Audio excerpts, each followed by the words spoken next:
Legendary Pokemon are renowned for their higher than normal base stat totals, and typically they're found at the end of the game, or you have to go on a side quest to obtain them. But what if you could obtain them at the start of the game? Well, I did just that, and after playing through the game several times with these Pokemon, I've constructed a list ranking them from worst to best. And at number 10 is Regirock. With an absurd base 200 defense, it can shrug off nearly any physical attack thrown its way. However, this is its only real strength, and unfortunately, it's not enough to compensate for its weaknesses. Regirock is held back by its egregiously bad move pool and its type. To be fair, the Regis have an identical level up learn set, the only difference being that they can learn a move of their respective type at level 9. Aside from that, there are a few differences. Anyways, Regirock is one of the worst legendaries in this game because its move pool is so bad. It can learn all of the rock-type moves, but rock-type moves are abysmal in this game. The strongest is Rock Slide with 75 power, and none of them have 100 accuracy aside from Ancient Power. It learns Rock Throw at level 9, but with 50 power, it's not that impressive, especially when you consider Regirock doesn't have a good matchup against the first two gyms. The truth is Regirock feels more like an average fully evolved Pokemon than a legendary Pokemon. Base 100 attack is nothing to scoff at, but it's not that impressive when most of its moves have 60 or less power, or they're extremely powerful but have a severe drawback. I think it would be a little better if it could learn Rock Slide earlier on in the game,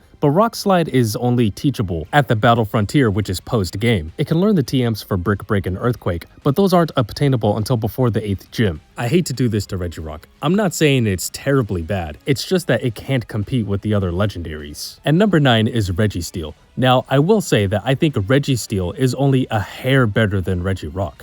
When it comes to defensive Pokemon, few are well-rounded as a Registeel. With an evenly distributed 150 defense and special defense, this thing is built like a tank, capable of withstanding almost any attack. However, despite its impressive bulk, Registeel is one of the worst legendaries. This is because of its poor stats, underwhelming move pool, and how tedious it is to use, which makes it frustrating. Pokemon rely on their moves to efficiently knock out opponents, and this is where Registeel completely fails. While Regirock has base 100 attack, Registeel is stuck with a mediocre 75 attack and special attack. These are horrendous offensive stats for a legendary Pokemon, making Registeel one of the slowest and most tedious Pokemon to use. To make matters worse, Registeel's move pool is also terrible.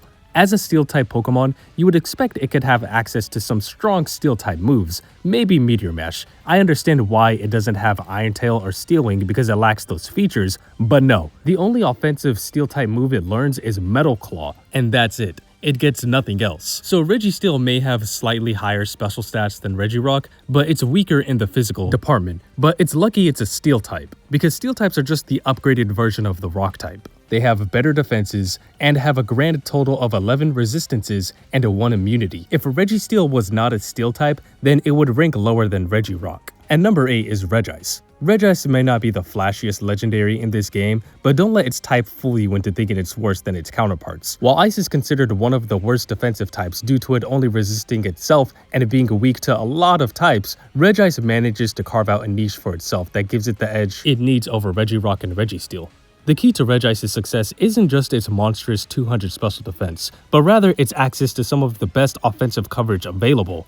That being said, Regice has an extremely rough early game. The first two gym leaders, Roxanne and Brawly, are both physical attackers and carry super effective moves, which break through Regice's physical bulk. It struggles to find a good matchup against them, but Watson isn't too much of an issue since Regice's incredibly high special defense allows it to absorb electric-type attacks with ease. But Flannery presents another massive hurdle. With her sun-boosted fire-type attacks and powerful usage of Overheat, she can obliterate Regice in a single hit. Norman is arguably even worse. His Slacking has a monstrous 160 base attack. However, Regice starts to shine once you get past Norman. Regice can learn both Ice Beam and Thunderbolt through TMs, unlocking the infamous Bolt Beam combo. No Pokemon resists both Ice and Electric-type attacks, and since both moves have 100 accuracy and solid power, Regice suddenly becomes a serious offensive threat. I really want to put Regice higher because it hits its stride in the second half of the game, but I just can't because of its slow start. Barely beating out Regice for number 7 is Deoxys. Now, I have to use Deoxys speed form because in Generation 3, Deoxys' form is dependent on the game you're playing, and in Pokemon Emerald, its default form is its speed form. At first glance, it seems like an unstoppable force, boasting one of the highest speed stat in the games at a staggering base 180 speed. However, despite its incredible speed and solid offensive capabilities, it falls behind because many of the other legendaries on this list don't have it nearly as bad as Deoxys, and mainly it's because of its move pool. Its move pool is pretty good, but until you reach level 25, the only attacking moves Deoxys has is Wrap, Nightshade, and Knockoff. So your best bet is just using Nightshade to deal consecutive damage every turn. And because of its middling HP, it cannot take repeated hits, meaning that even though you're going to go first, it doesn't always have the power to secure knockouts with one hit. The rest of its stats aren't bad, but I wouldn't call them extremely good either. They're just average. Now, average stats with a bad move pool early game is a recipe for a disaster. Sure, Deoxys always moves first, but moving first doesn't matter as much when you attack and you're going to get hit back just as hard. So it's going to have to rely on double team in the hope of dodging enough attacks. I would say that its base 95 attack and special attack aren't bad, but compared to the other Pokemon on this list, it certainly is the weakest attacker and special attacker. Deoxys also learns Bolt Beam, which is great, but like I said, base 95 special attack isn't bad, but there's other Pokemon that can do the same thing. So why would you want to use Deoxys as your Bolt Beam attacker compared to the other legendaries? And mainly the reason why I put Deoxys over Regice is because unlike Regice, Deoxys doesn't struggle as much early game. And number 6 is Jirachi. Jirachi is an incredibly well-rounded Pokemon, boasting a great stat distribution of 100 in every stat, a fantastic type of Psychic and Steel, and it has a solid move pool. Steel paired with any type gives it great defenses, resisting an impressive 9 types and only having 2 weaknesses, that being Fire and Ground. However, despite all of its strengths, it still finds itself ranked several leagues below the other legendaries. The reason? Its offensive presence is weaker compared to the other powerhouses above it. But still, Jirachi is really good. Because of its well-rounded stats, it's incredibly versatile. You can make your Jirachi bulky, you can make it a support, or you can make it an all-out attacker. One of Jirachi's biggest advantages is in its ability, Serene Grace. Serene Grace doubles the chance of secondary effects occurring. This means moves like Psychic, which have a 10% chance to lower the opponent's special defense, now has a 20% chance to do it. This ability makes moves with secondary effects much more versatile. Jirachi is definitely a fun Pokemon to use in a playthrough of Pokemon Emerald, but it's not the best. There's still 5 more Pokemon that rank higher than it. And number 5 is the female member of the Eon duo, Latias. Latias has a great stat distribution, a great move pool, and a great type. It's the first Pokemon on this list that has an offensive stat above 100, sitting at 110. Its greatest strength is its special bulk, with an impressive base 130 special defense. It's not as bulky as Regice, but it's still hard to take down with special attacks. But it also has a base 110 speed, making it exceptionally fast. While base 110 special attack is respectable, it still pales in comparison compared to other Pokemon on this list. Don't get me wrong, I'm not trying to downplay Latias, but the gap in power between Regice and Latias is less than the gap in power between Latias and the number 4 spot on this list. And while Latias can learn some great TMs, its level up learn set is still a little disappointing. Much like Deoxys, it doesn't have a reliable Psychic-type stab move until it reaches level 35. That's about the halfway mark in the game. So unless you teach Latias TMs, it's stuck with only 2 attacking moves, Psywave, which is a Psychic-type attack, but it deals set damage, and Dragon Breath. Dragon Breath has a 30% chance to cause paralysis, and it's increased to 90 because Latias is a Dragon type. At number 4, we have Latias' male counterpart, Latios. Now, Latios and Latias have similar stat distributions, the only difference being that their special attack and special defense are swapped. Therefore, Latios is able to secure knockouts quicker than Latias. Unlike Latias, which leans into its bulk, Latios trades that for better offensive attacks, making it more aggressive and efficient. It also has a 110 special defense, which is less than Latias, but that's still pretty good. And honestly, what else is there to say about Latios? It's pretty much the same as Latias, but just more offensive based. Its moveset is nearly identical to Latias, and it's also stuck with Dragon Breath until you reach level 35, but it's still really good, and it learns good TMs. Anything else Latias can do, Latios can do better. Let's be honest, who is surprised that the top 3 Pokemon in Pokemon Emerald is the Weather Trio? The Box are legendaries of Generation 3. The Weather Trio blows every other legendary out the water in this game, but it's all a matter of who ranks where, and the results may surprise you. Now, taking the number 3 slot is Rayquaza. Rayquaza is nothing short of a monster. If we're talking pure stats, no other Pokemon in Emerald has a better stat distribution. With 105 HP, it has some pretty good bulk, but where it really shines is its attack and special attack, both sitting at 150. There is no better mixed attacker than Rayquaza, capable of tearing through opponents on both the physical and special sides, and with 95 speed, it's fast enough to outspeed most enemies in the game. One of Rayquaza's biggest strengths is Dragon Claw, which it learns at level 20. I would argue that Dragon Claw is the best Dragon-type move in this game. While Outrage is slightly stronger, it locks you into the move and causes confusion afterwards. But Dragon Claw is 100% consistent, and it has no drawbacks, and it benefits from Stab, effectively giving this move 120 power when used by Rayquaza. Dragon-type moves have very few resistances. In fact, the only type that resists Dragon types is Steel types. And like I said earlier, the only mandatory Steel type encounter in this game is against Watson's Magneton. Rayquaza can freely spam Dragon Claw against nearly every opponent and delete them instantly.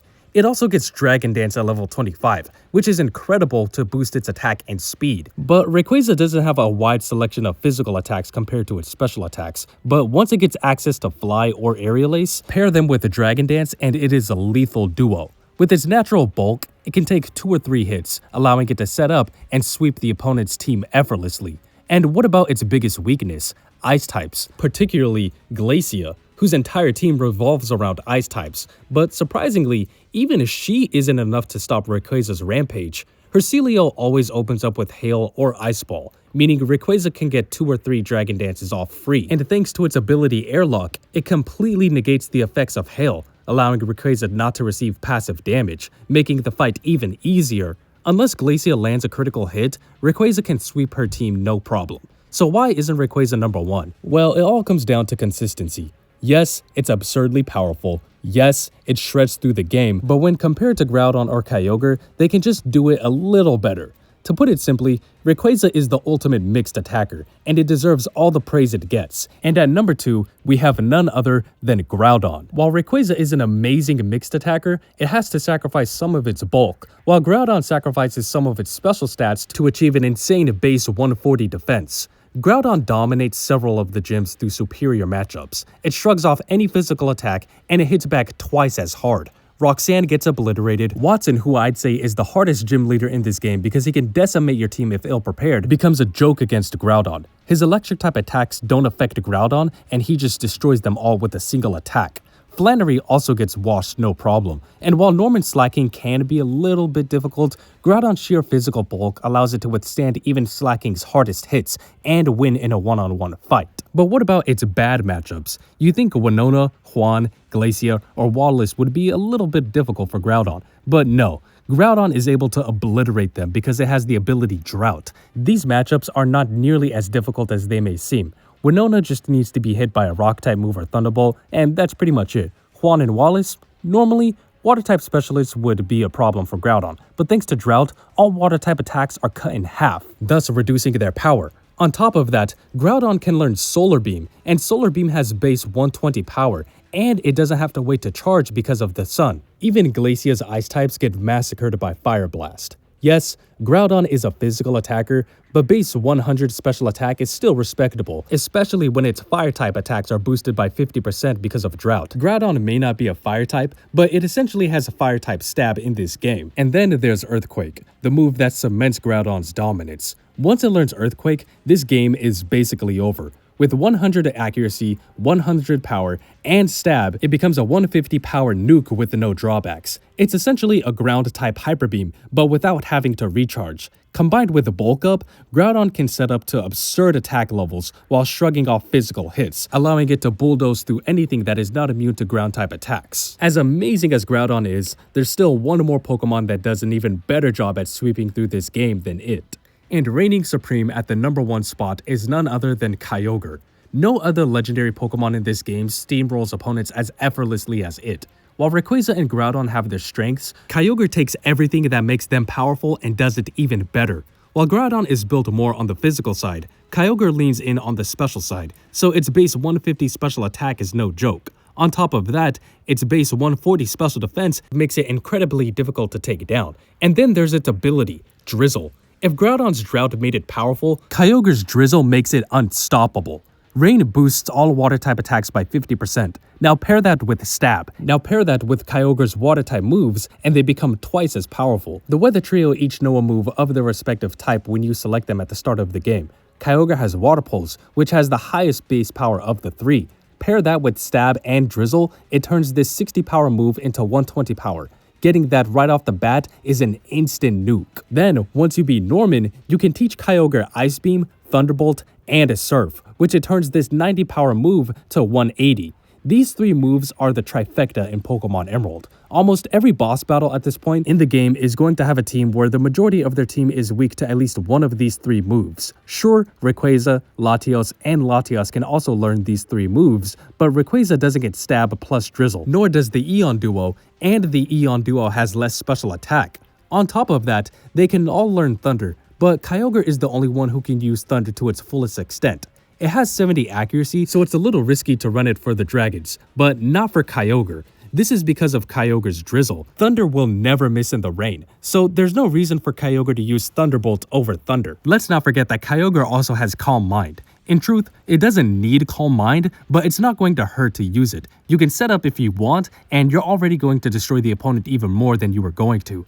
Kyogre always has an answer for every battle. Either it can hit them for super effective damage, or their team just doesn't have a good special defense. Kyogre just doesn't win battles. It's completely broken. It has the best matchups, the best ability, the best move synergy, and it's the easiest path to victory. The moment it enters the field, it turns the entire game into a one-sided massacre. No other legendary dominates a Pokemon Emerald playthrough as effortlessly as Kyogre. Anyways, that's gonna do it for the video. I hope you enjoyed, and if you did, then please consider sharing, and subscribing. Let me know what you think, and I'll catch you in the next one. Later.